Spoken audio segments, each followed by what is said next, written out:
So your boss is playing favorites with someone on your team. Let's call her Melody. They give all the high-profile projects to her. They send her on the best training. She gets recognition all of the time when you hardly get any. It makes you feel rejected, worthless, and you wonder why you even stay in your job. If you can relate to any of what I have just said, then this video is for you. I'm going to talk about how you can deal with favoritism in the workplace, and I'm going to go through 5 strategies on how you can deal with this unfair workplace behavior. But first, if you're an emerging leader and you want to give yourself the best chances of succeeding in your career, then subscribe to my channel, hit the notification button, and let's get started. The very first thing that you need to do is to work out whether what you are experiencing is favoritism, because sometimes there could be an honest reason for Melody getting better projects and more recognition. Maybe she has a higher level of skill. Maybe she communicates better.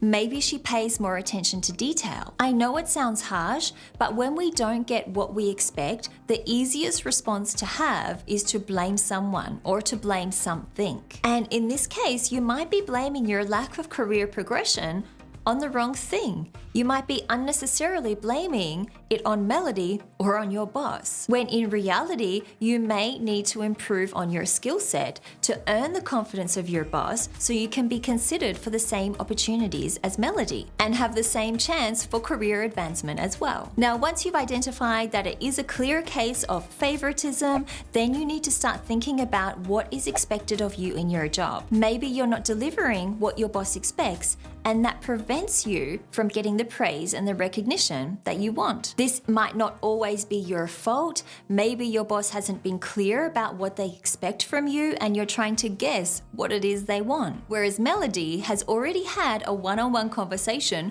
with that boss. She's asked what is expected of her. She has a clear idea of what her boss wants. For you as a professional, if you are not clear about what your boss expects from you, you will not be able to deliver exactly what they expect and also in a way that they expected. So you really need to have this one-on-one conversation with your boss to be clear on their expectations. This will help you to produce the work they expect and to help you get the praise and recognition that you want. It is also possible that you're not getting the recognition you deserve because nobody knows about the work that you do. Nobody knows about the value that you contribute. All of your hard work is done in secret, under the radar. You don't talk about it because you don't want to appear like you're boasting. Whereas Melody openly talks about her work in meetings. She offers her ideas. She shares her opinion. She asks questions. She puts herself in the conversation. I'll admit, sometimes a little bit too much, but if you did just 10%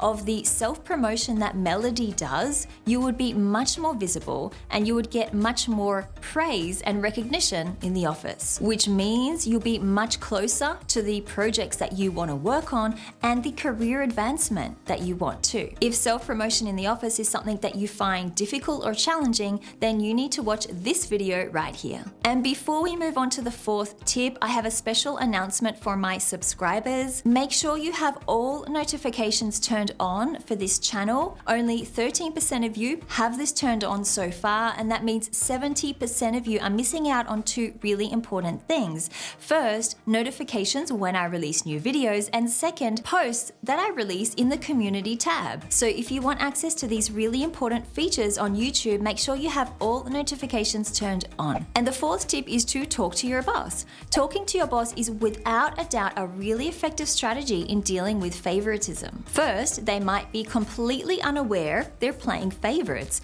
Maybe you have a new boss, a new manager. They're nervous, they don't really know what they're doing, and they're unaware that they have a favorite in their team. Now, this isn't an excuse, but it could be a really easy way of solving that problem. And second, if your boss is aware that they're playing favorites, it shows them that their behavior is being noticed around the office. It might make them less likely to do it in the future, making more room for you to get access to those high-level projects. Now, when you talk to your boss about this, you shouldn't show anger toward them about the situation. This definitely will not win you points. Instead, say something like this. I noticed that Melody was assigned Project X. I'd like to be involved in this type of work too. What can I do to set myself up to be selected for projects like this? This shows courage, confidence, and honesty about what you want. And it's also really important to not be emotional. When you know your boss has a favorite and that favorite is not you,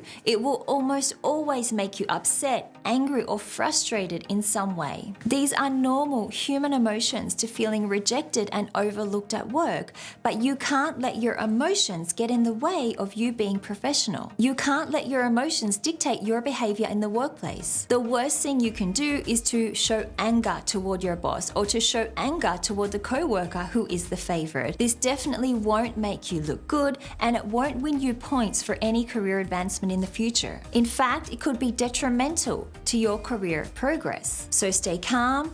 Be strategic about how you handle this situation of favoritism using the tips that you've learned in this video. And the most important thing I need you to remember is to be professional when dealing with this issue of favoritism. Professionalism will always take you much further than anger or aggression. You can get plenty of tips on how to be professional in this video right here.